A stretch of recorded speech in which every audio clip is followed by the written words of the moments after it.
ce matin, 3 clés pour une vie de foi réussie. Et on lira dans Matthieu chapitre 16. Hein. Je vous laisserai peut-être regarder déjà, si vous voulez. Et quand j'ai reçu en tout cas ce message qu'on partage aujourd'hui, je me rends compte en fait que nous sommes dans les temps de la fin. Et les signes que nous voyons, que nous vivons, nous rappellent en fait que nous sommes vraiment dans les temps de la fin. Et alors que nous vivons ces temps, Dieu se soucie encore plus de nous. Parce que l'objectif, c'est pas qu'on ait une fin qui soit plutôt malheureuse, une fin qui soit désagréable, mais qu'on ait une fin heureuse. Même si la finalité du monde en fait est connue. Il y a une fin qui est plutôt joyeuse, qui est attendue pour chacun de nous. Alors, vu que Dieu se soucie de nous, ce matin, il y a trois clés essentielles que nous devons avoir, que nous devons garder. 3 clés qui sont des rappels, parce que finalement, c'est des choses qu'on connaît également, et qu'on va se le rappeler ce matin, parce qu'on a besoin de le faire. Et l'objectif, par exemple, de l'apôtre Paul, quand il est en train de... C'était pas seulement de réaliser sa mission, hein, d'évangéliser, mais il va dire quelque chose d'essentiel. C'est que je cours comme un athlète pour remporter la couronne de la vie. Donc sa finalité n'était pas simplement de dire j'ai réalisé la mission que j'ai à réaliser, mais de se dire est-ce que je suis également dans la maison du Père? Et qu'au final, j'ai pas amené les autres en fait à rentrer et que moi je me retrouve à l'extérieur. Non, ce n'était pas ça son objectif. L'objectif c'était de rester enraciné en Christ. Et quand on va lire l'introduction du chapitre 16 de Matthieu, Jésus va interpeller les pharisiens et les sadducéens sur leur incapacité à voir les signes des temps présents, les signes des temps qu'ils vivaient. Parce qu'ils vont lui dire, mais fais-nous un miracle, réalise quelque chose, montre en fait que tu es Jésus, que tu es Dieu, que tu es le Messie. Mais il dit, mais vous savez regarder le ciel et dire, il va pleuvoir, il va faire nuit, il va faire jour, mais vous n'arrivez pas à voir les signes qui sont présents au milieu de nous. Et ce matin, c'est une interpellation pour nous, de ne pas passer à côté, de ne pas louper finalement ces signes ou de mal les interpréter, mais de comprendre véritablement ce que nous vivons et de nous préparer pour la suite. Et pour nous, ces temps que nous vivons, c'est ces temps de la fin. Alors, on va lire donc dans Matthieu, on va commencer au verset 5, on ira portion par portion. Hein, parce que les clés, en fait, elles sont réparties un peu dans tout le texte. Mais on va le voir, mais de manière assez chronologique. Au verset 5, les disciples, en passant à l'autre bord, avaient oublié de prendre des pains. Et Jésus leur dit, gardez-vous avec soin du levain des pharisiens et des sadducéens. Les disciples raisonnaient en eux-mêmes et disaient, c'est parce que nous n'avons pas pris de pain. Et Jésus, l'ayant connu, dit, pourquoi raisonnez-vous en vous-même, gens de peu de foi, sur ce que vous n'avez pas pris de pain? Êtes-vous encore sans intelligence? Et ne vous rappelez-vous pas plus les 5 pains et les 5000 hommes? Et combien de paniers vous en avez emporté? Ça rappelle de la multiplication. Avec 5 pains et 3 poissons. Il dit là, vous êtes en train de vous inquiéter du fait que nous n'avons pas pris les pains. Et se dit, mais on va manger quoi? Alors qu'on vient de vivre quelque chose d'extraordinaire. Avec 5 pains, on a nourri plus de 5000 hommes.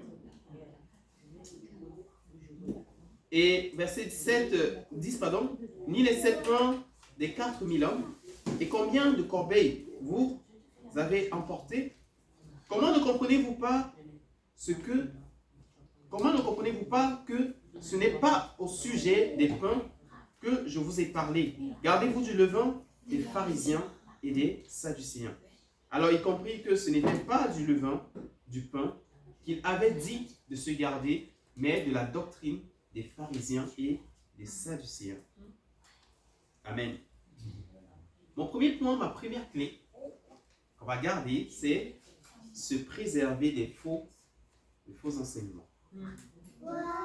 Et les faux enseignements, on en a partout. Et parfois, on en revient à se demander, mais finalement, c'est quoi la vérité? Hein? Mais parfois, on doute et on oublie en fait que la vérité, on l'a au travers de la parole de Dieu. Mais c'est que cette vérité, on veut aller la chercher chez les autres. Mais on l'a dans la parole de Dieu. Alors, très souvent, notre attention est focalisée sur tout, sauf sur quoi Jésus veut l'attirer. Jésus veut donner un enseignement à ses disciples. Tout de suite, ils pensent au pain. Se dit, il nous demande de nous méfier, de nous préserver du levain. Ah, c'est parce qu'on a oublié le pain. Et parfois c'est ça. Dieu veut toucher un aspect de nos vies. Et là on voit autre chose. On pense à autre chose. On regarde à autre chose. Et c'est comme ça parfois on est distrait aussi. Et certains parfois nous emportent en fait dans d'autres courants. Parce qu'ils nous attirent en fait à autre chose. Et finalement on est focalisé sur ça. Au lieu de se focaliser en fait sur la vérité et l'essentiel.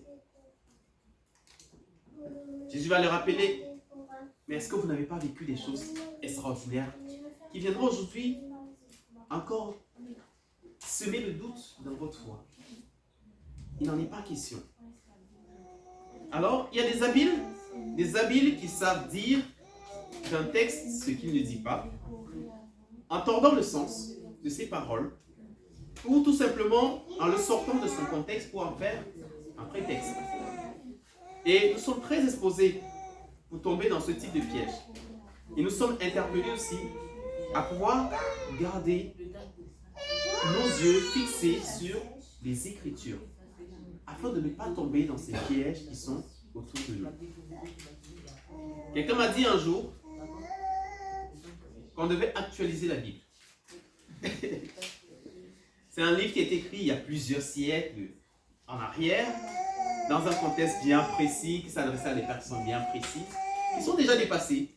Donc pour notre siècle actuel, on devrait actualiser la Bible. Qu'est-ce que vous répondez à cela? Apocalypse 22. Qui dit? Qui dit que celui qui change quoi que ce soit à la parole. Voilà, on ne peut rien ajouter, on ne peut rien retrancher. Dieu, quand il a donné sa parole, il a tenu compte de tout, des siècles en fait, des saisons qui vivaient à cette époque-là, d'aujourd'hui et de demain. Sa parole est suffisante en fait. Donc il n'y a pas d'actualisation à faire, il n'y a rien à ajouter. C'est comme le sacrifice de Jésus. Il a été fait à un moment précis, mais il a été fait pour le passé, le présent et le futur.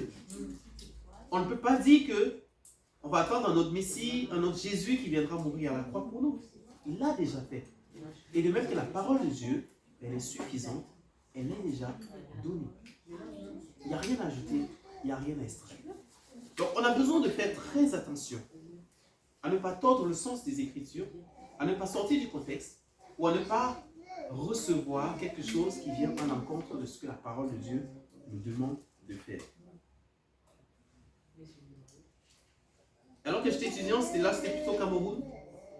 Et on était arrivé en classe d'examen. Et pendant qu'on composait, il y a un de mes camarades qui m'interpelle en me disant, est-ce que tu peux me donner la réponse à telle question? Et moi je lui ai dit gentiment, désolé, on a classe d'examen, moi je ne peux pas. Oui.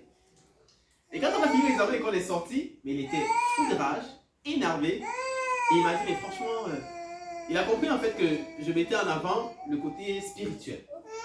Et il me dit, ouais, la Bible dit, aimez-vous, aimez vos prochains, hein? Tu dois prendre soin de ton prochain, et là, je suis dans le besoin et tu ne m'aides pas.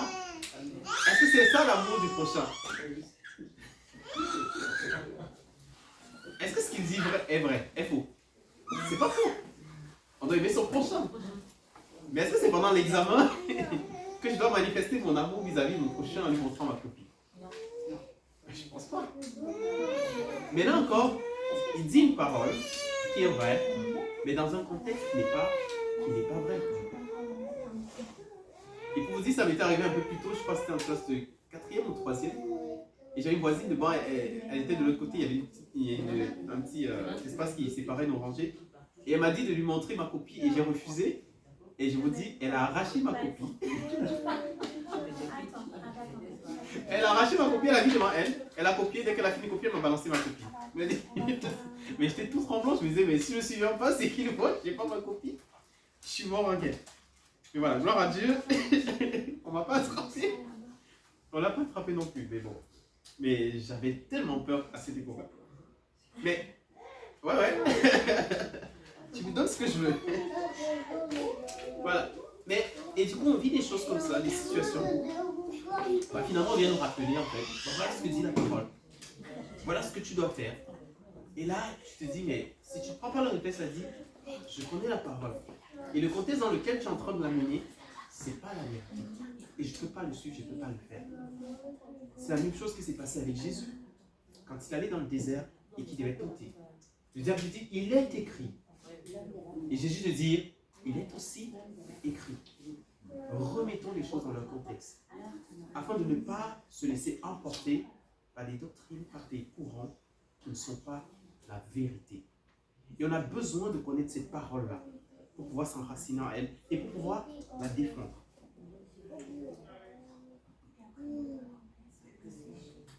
Pourquoi Jésus demande de se méfier du levain des pharisiens et des sadducéens?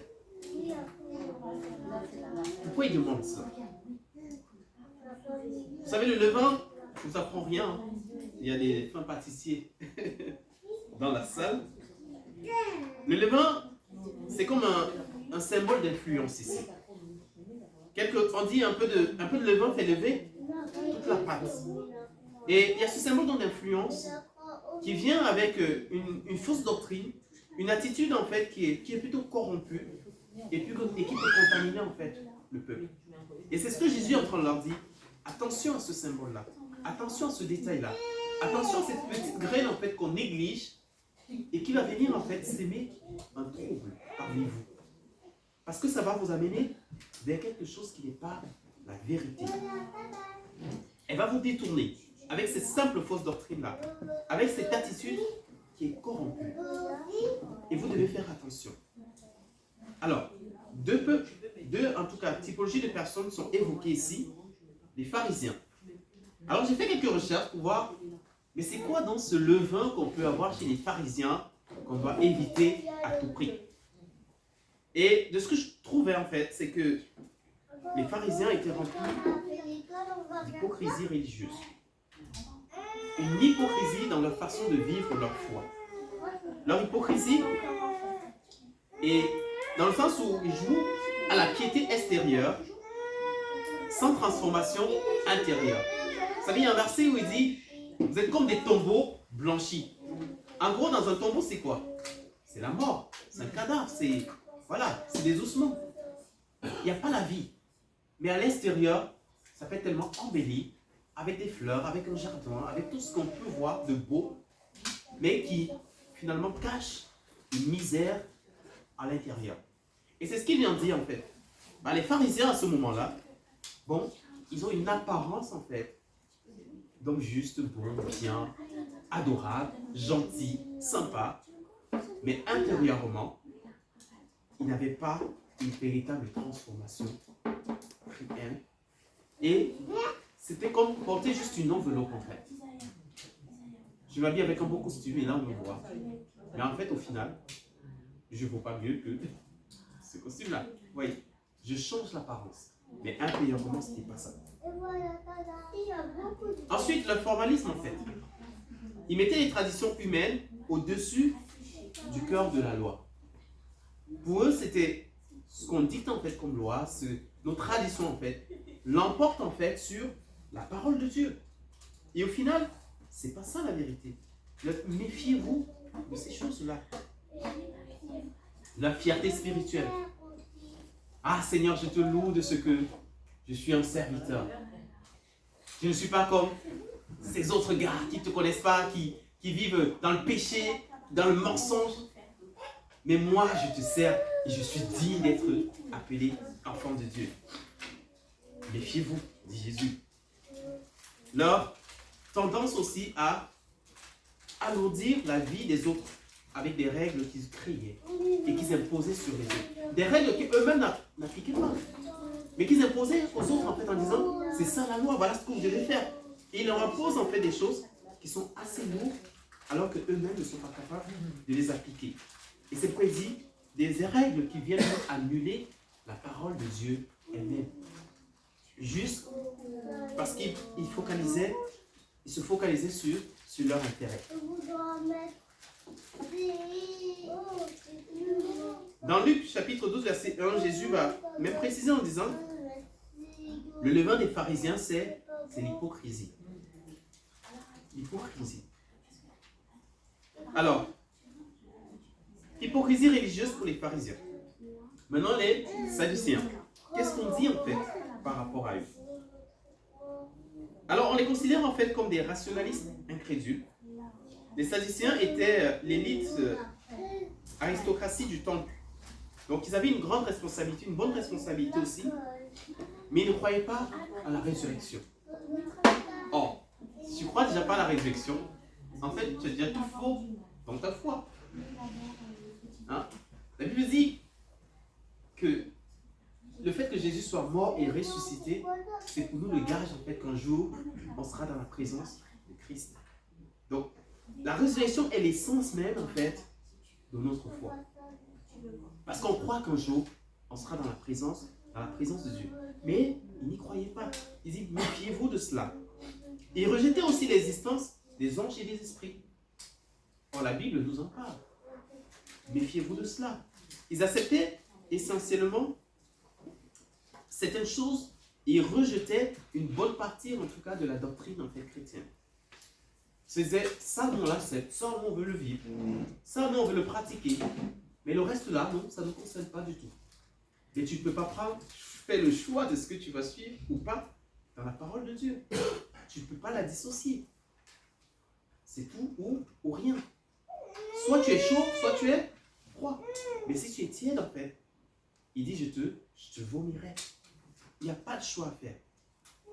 Et se levant là, Jésus dit, méfiez-vous. Une vie de foi sans dimension spirituelle, ni cette dimension du surnaturel. On peut vivre dans la présence de Dieu. Alors Jésus insiste parce que juste avant, ces mêmes pharisiens et ces mêmes sadducéens viennent le voir pour le mettre à l'épreuve en demandant un signe du ciel. Et Jésus dénonce ici leur incapacité à discerner les signes des temps présents. Il représente donc un danger spirituel immédiat pour les disciples. Et il leur dit, méfiez-vous de cela. Une vie religieuse qui perd son sens, une vie hypocrite religieuse, une vie d'incrédulité. Et nous avons besoin de nous enraciner dans la parole, de la connaître. Sinon, d'autres viendront nous dire ce qu'elle contient. Et rassurez-vous, ils ne vous diront pas ce qui est essentiel. Parce que si l'objectif c'est de séduire et d'emporter, ils vous diront ce qui est important pour eux à ce moment-là. Pas ce qui est important pour vous. Mais on a besoin de la connaître. Je veux bien que tu écoutes ceci ce matin. Le meilleur moyen de combattre les faux enseignements, le meilleur moyen de combattre un faux enseignement de la parole, c'est de connaître la vérité de la parole. Si tu ne connais pas la vérité de la parole, tu ne sauras pas faire la distinction avec le faux lorsqu'on te le présentera. C'est le vrai qui met à découvert ce qui est faux. Si je ne connaissais pas la vérité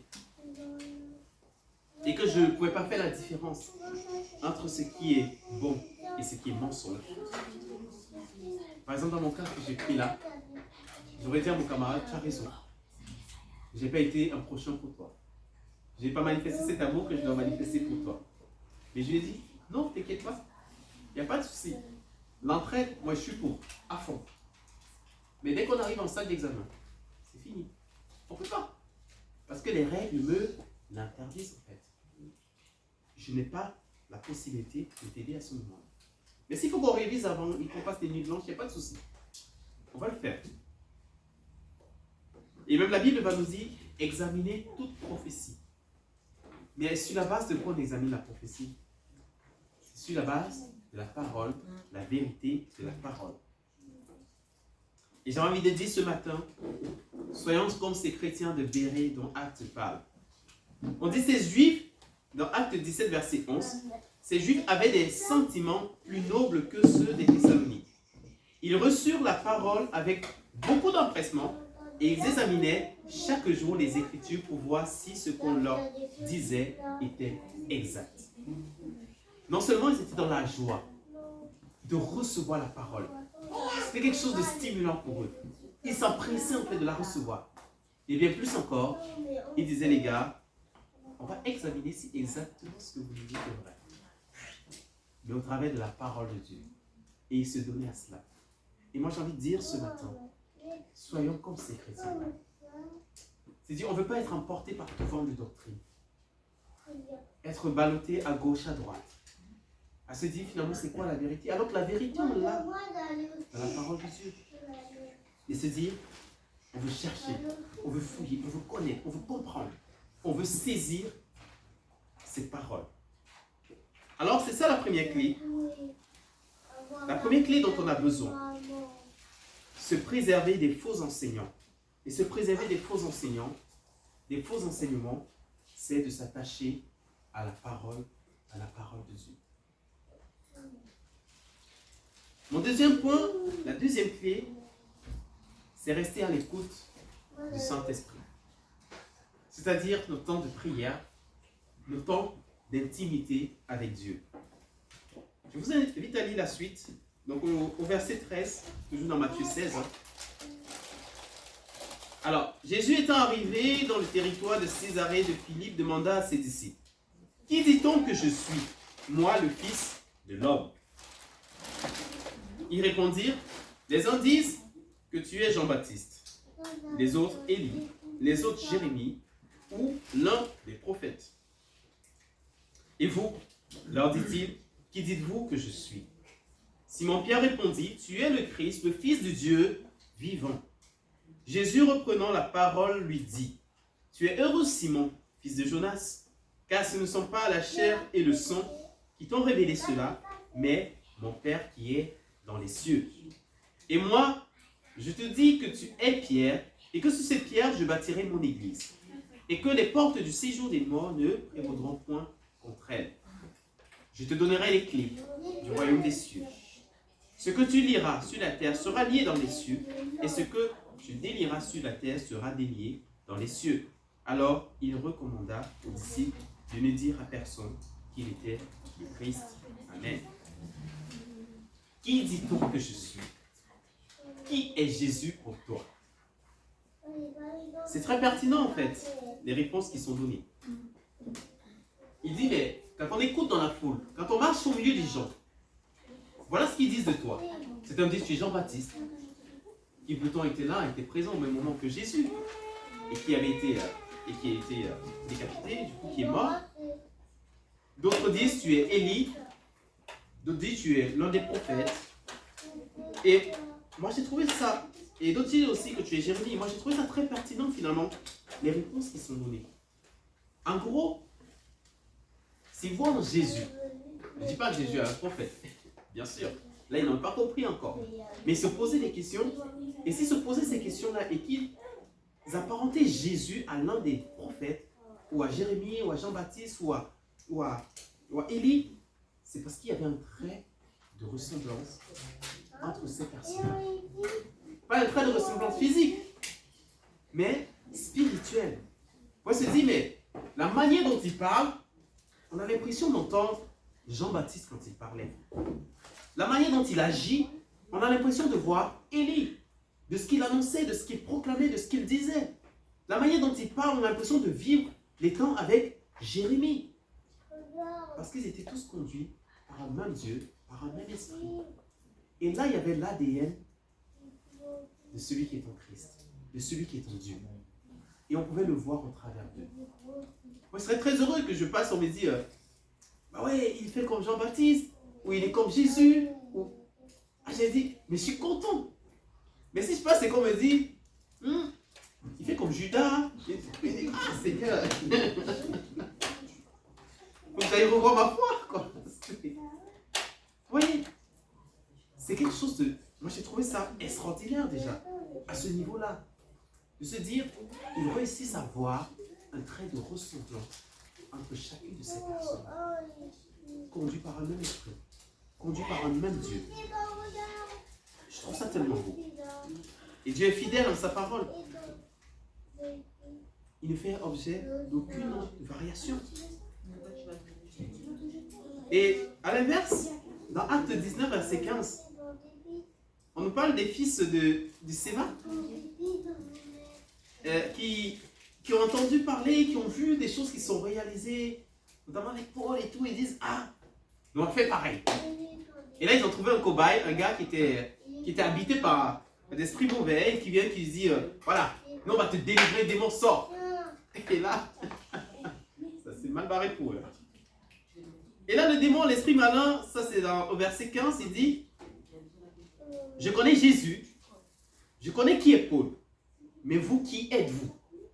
Vous vous rendez compte? Et le démon qui lui dit à ce moment-là, c'est pas comme tout à l'heure qu'on disait, mais d'autres disent que tu es Jean-Baptiste, que tu es Jérémie, que tu es Élie. Le démon dit, mais moi je connais Jésus, je connais Paul. Mais vous, qui êtes-vous? Et ils ont passé un mauvais quart d'heure. Parce que voilà, le gars qui était agité par l'esprit est tombé sur eux et voilà. Ils ont un peu tabassé, voilà, on va dire ça comme ça. Mais il a dit, mais je ne vous connais pas. Mais ça veut dire que quand on a une identité en Christ, et quand on est en Christ, même les démons savent qui nous sommes. Ils connaissent notre identité. Ils savent s'ils peuvent avoir peur de nous ou pas du tout. Mais parce qu'il y a une puissance qui nous accompagne. Et que quand ils nous voient Christ en nous.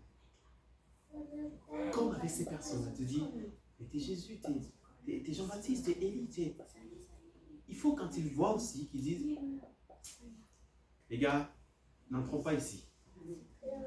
Parce que si on entre là, ça va être mal barré pour nous. Il y a Christ qui est là. La présence de Dieu qui est dans ces murs. Et on ne peut pas y aller. On ne peut pas y aller.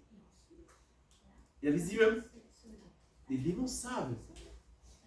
Et Christ, ils tremblent même. Ils savent cela.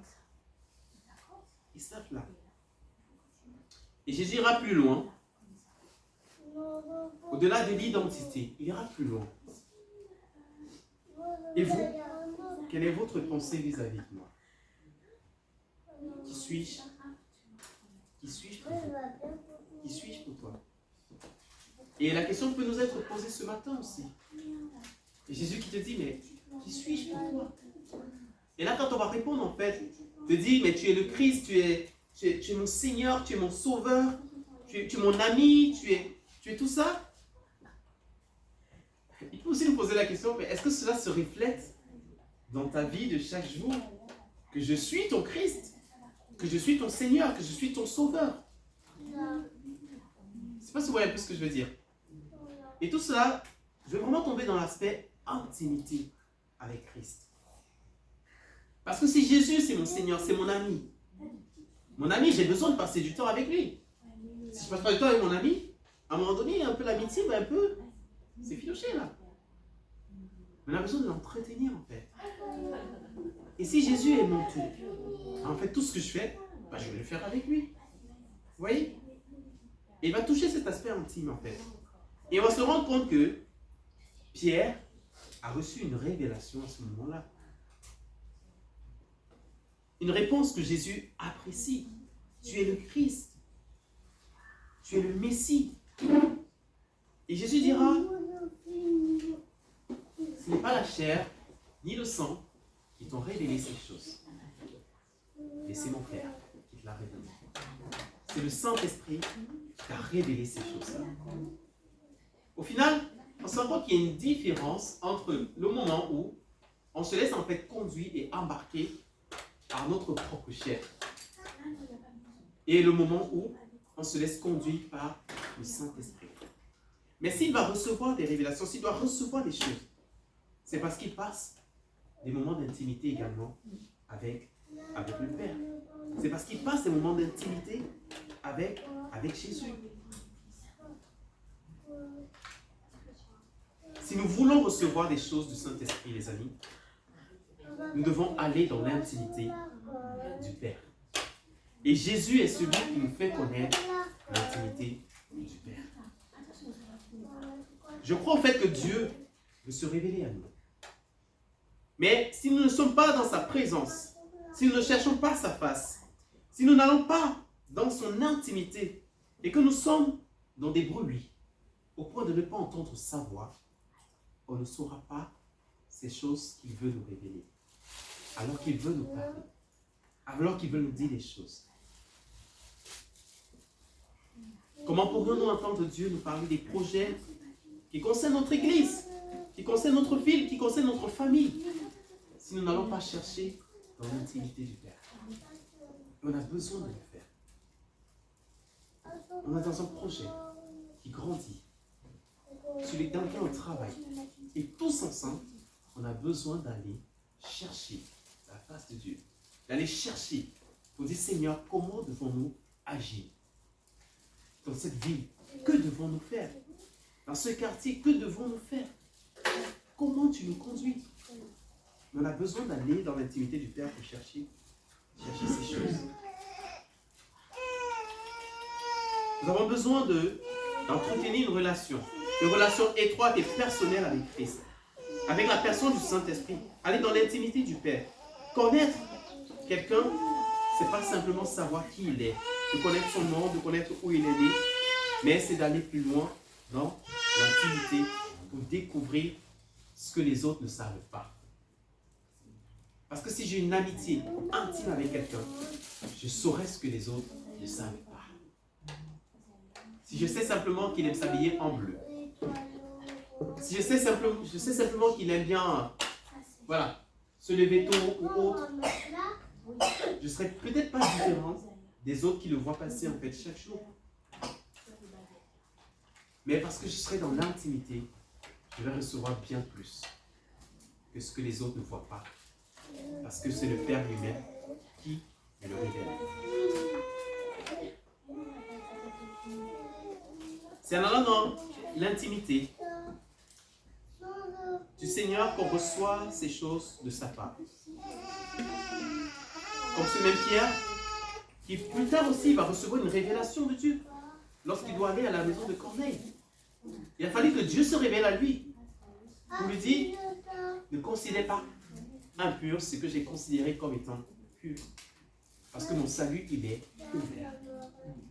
Et c'est parce qu'il est allé dans un temps de prière qu'il a reçu ces paroles-là. Alors il ne suffit pas d'avoir connu Christ à un moment et croire que cela nous suffit. Non. Nous avons besoin de bien plus, de vivre quelque chose encore de plus. Non seulement en donnant nos cœurs, oui. C'est un début d'une histoire qui ne dure pas 5 minutes, mais qui va durer toute une vie. Parce que ce début-là nous amène à aller encore plus loin dans ce qu'il nous réserve, dans ce qu'il a préparé pour nous. Je vous ai déjà peut-être raconté cette histoire, mais quand je suis arrivé dans le sud et que je suis allé dans l'église à Antibes, on avait organisé une soirée de louange et de prière. Et je viens d'arriver dans cette église-là, j'avais rencontré quelques jeunes que je connaissais, j'avais discuté avec un des pasteurs, parce qu'il y en avait 3, un des pasteurs qui était le responsable des jeunes, c'est le seul avec qui j'avais parlé, et je dis c'était 3, mais donc il y avait un autre encore qui était dans, c'était à peu près 4. Et j'arrive dans cette soirée, pour la première fois, je vais vivre un temps aussi avec eux, et pendant qu'on est là, debout, en train de chanter et de prier, vous savez, quand vous recevez quelque chose intérieurement qui vous presse tellement, je dis, mais un message de Dieu à ce moment-là. Et je reçois donc un verset biblique, un texte en fait, qui était l'objet de ma méditation il y avait quelques jours avant. Et là, je le ressens très fortement en moi-même. Je n'avais pas pris ma Bible. Du coup, je lui dis, je regarde, à côté de moi, il y avait d'autres jeunes que je connaissais déjà. Du coup, je lui demande la Bible. Et donc, il fallait déjà que je me rappelle en fait, parce que je me suis rappelé de l'histoire du texte en question. Et là, il fallait que je retrouve déjà le verset. Et là, tout de suite, le verset me vient en tête. Du coup, j'ouvre, je lis, et c'est exactement ce verset-là. Et je dis, ok, bon, c'est bien. Et là, c'est de plus en plus fort en moi pour dire, mais va devant et lis ce texte. J'ai dit à Dieu, Seigneur, moi je viens d'arriver dans cette église. On ne me connaît pas du tout. Excusez-moi.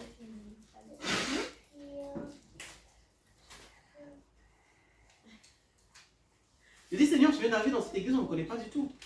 Et moi, comment est-ce que je vais me lever et aller lire un texte, un verset, alors qu'on ne me connaît pas? Et ça devient de plus en plus fort, du coup, je n'arrive plus à résister. Je vais devant. Je vois, il y avait le pasteur principal qui était assis devant. Et je vais le voir. Et je lui dis, je pense avoir reçu un texte que je voulais lire. Et il me dit tout de suite, je ne te connais pas. Et c'est ce que je m'étais dit intérieurement, que ça allait arriver. Et là, intérieurement, vous savez, vous êtes là devant, en fait, à côté, presque devant. Et toute la honte, en fait, qui me récupère là, je suis décomposé. Déjà que je stressais, je tremblais là. Et j'étais intérieurement en train de dire, Seigneur, je te l'avais dit, je viens d'arriver dans cette... On ne me connaît pas. Et voilà, ça se produit.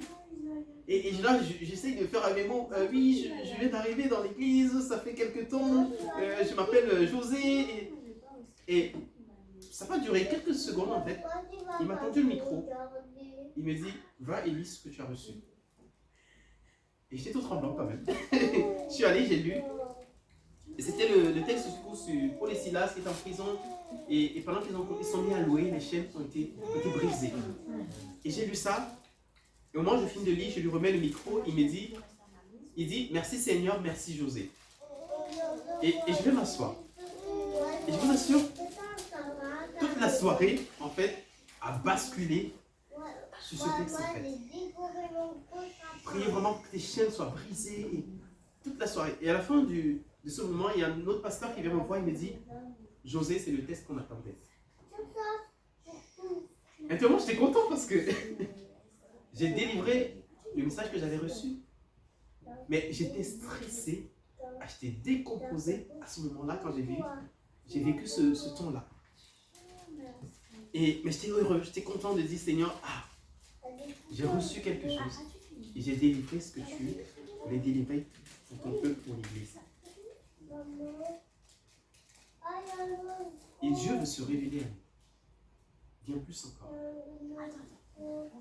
De telles expériences, je dis, mais Seigneur, moi j'ai envie de les vivre encore. Et j'ai eu d'autres situations, d'autres contextes, d'autres circonstances. Et on est tous appelés à vivre ces choses-là. On a besoin d'être connectés, d'être dans l'intimité, pour recevoir des choses. Parce que Dieu, quand il veut parler, il regarde qui est disposé, qui est disponible pour entendre ma voix, afin que je puisse me révéler à lui. Dans mes débuts, il y a un moment pour ça, je pense que je vous l'ai déjà dit, où j'ai reçu quelque chose, mais je n'ai pas osé en fait le dire, parce que moi j'étais là, je disais, mais est-ce que ça vient réellement de Dieu? Et j'ai tellement tremblé, je ne l'ai pas fait, qu'un autre dans la salle, il a donné exactement ce que j'avais reçu. Mais moi j'étais content parce que je dis, Seigneur, en fait ce que j'avais reçu, ça venait réellement de toi. Mais j'étais aussi déçu parce que je ne me suis pas laissé utiliser par Dieu, alors qu'il voulait le faire. Mais il y a des moments comme ça, Dieu nous encourage. Il ne fait pas pour nous larguer en fait, en disant que ouais, tu étais incapable même d'aller dire ce message, alors je suis passé par quelqu'un d'autre, non. Mais c'est pour nous encourager, nous rassurer en fait, et dire, tu vois, ça venait de moi. Et les prochaines fois que tu l'auras, tu diras, Seigneur, je veux délivrer le message que tu déposes sur mon cœur. Alors si Dieu veut se révéler à nous, c'est afin que nous puissions vivre l'extraordinaire qu'il nous réserve. Mais aussi que nous soyons de ceux qui cherchent sa face, qui le désirent dans l'intimité, afin de recevoir ce qu'il a à nous donner. J'aime ce chant qui dit, c'est si bon de louer ton nom, de chanter des louanges, gloire à ton saint nom, de proclamer ta fidélité, chaque jour infiniment. Oui, pas juste un jour, mais chaque jour. Alors, restez à l'écoute du Saint-Esprit. La deuxième clé. Première clé, c'était la parole. La deuxième clé, Saint-Esprit, l'écoute, l'intimité, mais temps de prière. Et la troisième chose, la troisième clé ce matin, c'est garder ses pensées en Christ et le suivre. Nos pensées sont souvent très très agitées. Oh là là. On a besoin de les garder en Christ. On va lire la suite du texte, donc, qui est au verset 21. Dès lors, Jésus commença à faire connaître à ses disciples qu'il fallait qu'il allât à Jérusalem, qu'il souffrit beaucoup de la part des anciens, des principaux sacrificateurs et des scribes, qu'il fut mis à mort et qu'il ressuscita le troisième jour. Pierre, l'ayant pris à part, se mit à le reprendre et dit: à Dieu ne plaise, Seigneur, cela ne t'arrivera pas. Mais Jésus se retourna et dit à Pierre: arrière de moi, Satan. Tu mets en scandale, car tes pensées ne sont pas les pensées de Dieu, mais celles des hommes. Alors Jésus dit à ses disciples: si quelqu'un veut venir après moi, qu'il renonce à lui-même, qu'il se charge de sa croix et qu'il me suive.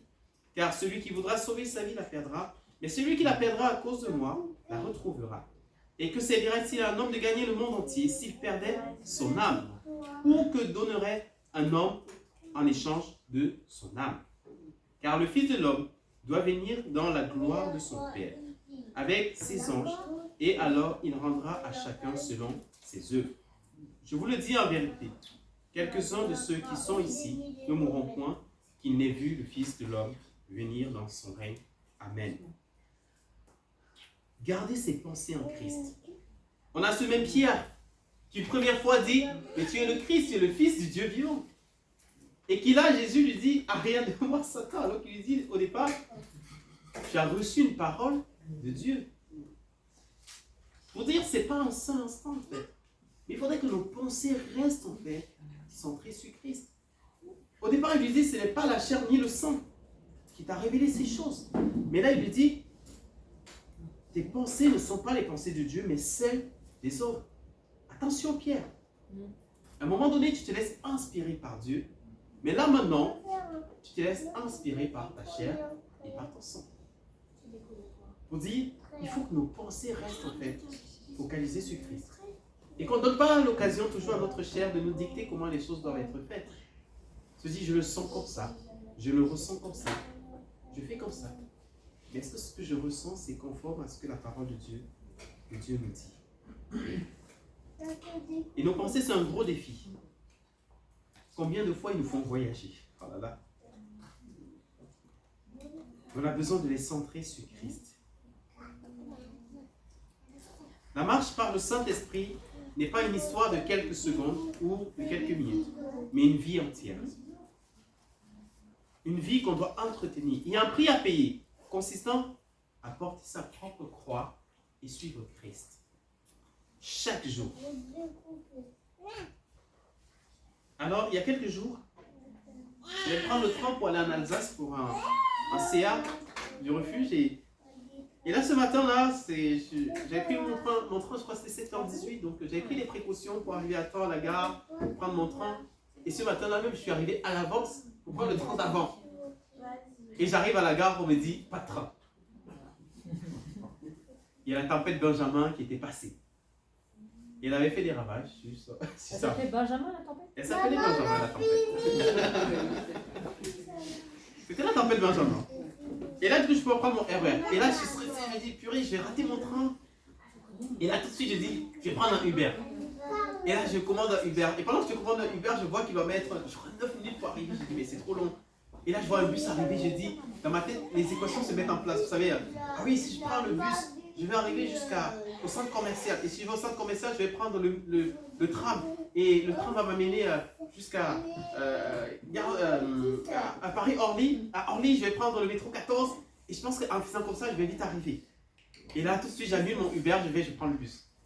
Et je demande au monsieur, vous prenez combien de temps pour arriver à Hôtel-Minus? Il me dit entre 20 et 30 minutes. Je dis, purée, je commence à stresser dans le bus.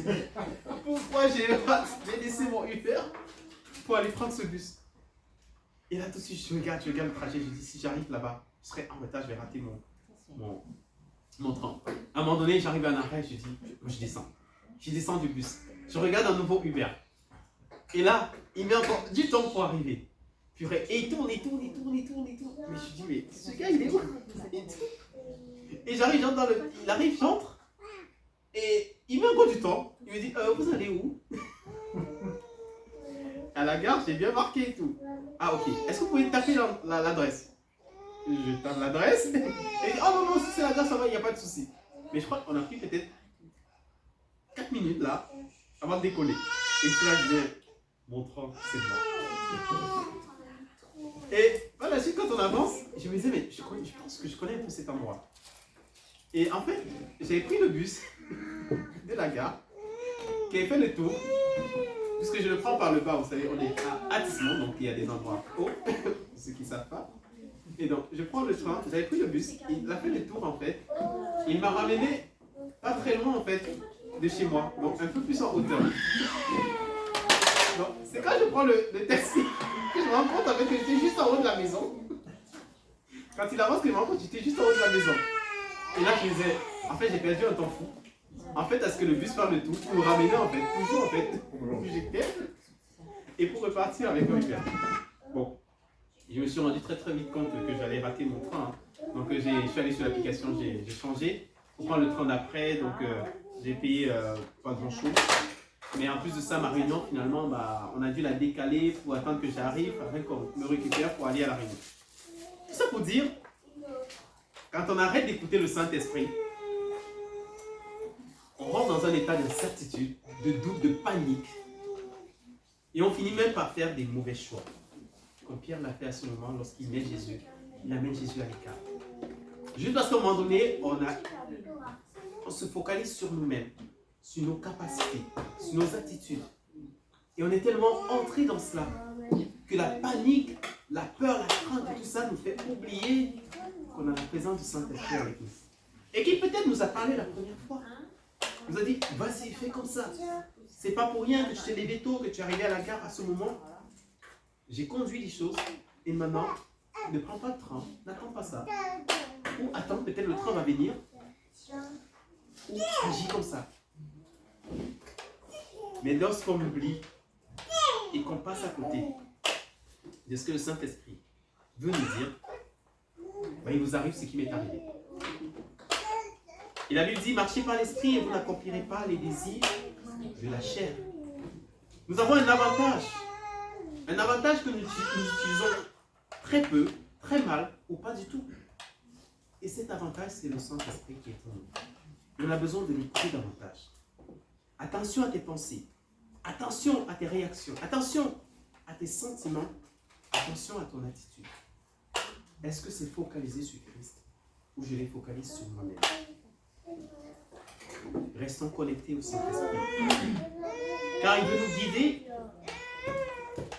non seulement sur le plan spirituel, mais aussi dans notre quotidien. Et je le crois, c'est que ce n'est pas que l'aspect spirituel qui intéresse Dieu, qui intéresse le Saint-Esprit en nous, mais c'est chaque aspect de notre vie. Que ce soit mes études, que ce soit mon travail, que ce soit ma famille, que ce soit mes amis, que ce soit mes projets, ça intéresse Dieu. Il veut nous guider au travers de cela. Je me rappelle quand je voulais aller dans ce projet d'acquisition de mon premier appartement et que je voyais les difficultés, je me disais, je ne peux pas y arriver. Dieu m'a reproché au moment en me disant, mais pourquoi as-tu arrêté de rêver? Ça n'avait rien de spirituel, je veux dire. C'était pour mon confort personnel. Mais Dieu s'intéressait à cela. Il me dit, continue de rêver. Parce que je vais réaliser ce projet qui est pour toi. Alors il s'intéresse bien plus que nous ne pensons à nos projets. Ta vie intéresse Dieu bien plus que ce que tu peux penser. Et je ne sais pas pour vous, mais je pense qu'il y a une grande joie. Moi, en tout cas, c'est le cas pour moi. Lorsque je réalise en fait que j'ai fait les bons choix et que je me suis laissé conduire par l'Esprit et que j'ai écouté la voix de Dieu et que je me dis, mais Seigneur, mais ça pouvait venir que de toi. Et je dis, ah Seigneur, je suis tellement content parce que j'ai écouté ta voix et que j'ai fait ce que tu attendais de moi. Et je crois que cette joie-là est dans un animé chaque fois, chaque jour, parce qu'on veut se mettre à l'écoute du Saint-Esprit. Et je veux nous rassurer aussi, nous ne sommes pas si mauvais que ça dans les statistiques, parce que nous apprenons à marcher avec Dieu. Comme un enfant apprend à marcher. Et quand il apprend à marcher, il tombe, il se relève, il continue de faire les pas. Mais l'erreur dans laquelle on peut tomber, c'est de se dire, marcher, c'est faire des pas, tomber et se relever, marcher toujours. Vous voyez? Marcher, c'est avancer. Un pas devant l'autre. Mais si je inculque en moi que, en fait, pour marcher, pour avancer, il faut que je marche, je tombe un peu, je me lève, je marche, je tombe un peu, je me lève. En fait, c'est pas ça du tout, marcher. C'est erroné, en fait, cette façon de faire. Et on a besoin de le calquer sur le plan spirituel. Se dit, quand je marche avec Dieu, c'est toujours pour avancer, faire un pas devant l'autre. On me dit chaque jour, il faut que je trébuche encore et que je me relève. Que je trébuche encore, et finalement, je n'aurais pas appris quelque chose. Mais il faut que je sois apte à devenir cet homme accompli, cette femme accomplie en Christ. Amen. Amen. On n'est pas des clignotants, ni des jeux de lumière qu'on verra bien sûr en décembre. Non. Notre foi ne doit pas être ainsi, mais elle doit briller, éclairer, sans s'éteindre et se rallumer. Non. On est appelé à cela. Alors, 3 clés que j'ai eu à cœur de partager avec vous ce matin pour nous aider à tenir dans notre vie de foi, mais aussi dans ces temps de la fin que nous vivons. Se préserver des faux enseignants. Ce qui implique se focaliser sur la vérité de la parole. La deuxième clé, rester à l'écoute du Saint-Esprit, c'est-à-dire avoir et garder ces temps de prière qu'on a avec Dieu. C'est temps où il veut nous parler, il veut s'adresser à nous. Et la troisième chose, garder nos pensées en Jésus et le suivre. Porter sa croix et le suivre. Chacun a récupéré sa clé? J'espère que vous avez récupéré les 3 clés. Parce qu'il faut les 3. Il faut les 3, c'est important. On va prier. Seigneur, on te dit merci encore ce matin pour ta parole qui est la vérité. Et qui nous rappelle encore que dans ces temps que nous vivons, Seigneur, tu es avec nous. Et que Seigneur, tu veux encore te révéler à nous de manière extraordinaire. Merci pour ta parole qui est la vérité, Seigneur. Merci parce que oui, elle nous garde du danger. Elle nous garde, Seigneur Dieu, contre toutes ces fausses prophéties, tous ces faux docteurs, tous ces faux enseignants, Seigneur Dieu, qui viennent dans le seul but de nous détourner de toi. Alors, Seigneur, on veut encore s'enraciner en toi ce matin. On veut reprendre cet engagement, Seigneur Dieu. Si on l'a peut-être lâché, de continuer à méditer ta parole, de la lire, de chercher, de fouiller, Seigneur Dieu. Comme ces chrétiens de Béret, Seigneur, qui ont trouvé plaisir à écouter et à chercher dans ta parole, Seigneur Jésus. Et on veut, Seigneur Dieu, passer des temps d'intimité, de qualité avec toi, par ton esprit. Merci, Seigneur Dieu, pour ces valeurs que tu veux nous communiquer, Seigneur. Parce que tu veux te révéler à nous, Seigneur Dieu. Donc, de ne pas passer à côté de l'essentiel, Seigneur Dieu. Au point de ne pas entendre ta parole. Au point de ne pas entendre ta voix s'adresser à nous, Seigneur. Et on veut aussi, Seigneur Dieu, te suivre chaque jour. Comme la Bible te le dit, porter notre croix et te suivre, Seigneur. On veut le faire chaque jour. Père, on veut, Seigneur Dieu, être non seulement à l'écoute du Saint-Esprit, mais garder nos pensées en toi. Afin de ne pas se laisser emporter, Seigneur Dieu, par la crainte, par la peur, Seigneur Dieu, par l'incrédulité ou toute autre chose qui viendrait nous déstabiliser. Merci encore pour ta parole ce matin. Pour ces 3 clés que tu nous donnes.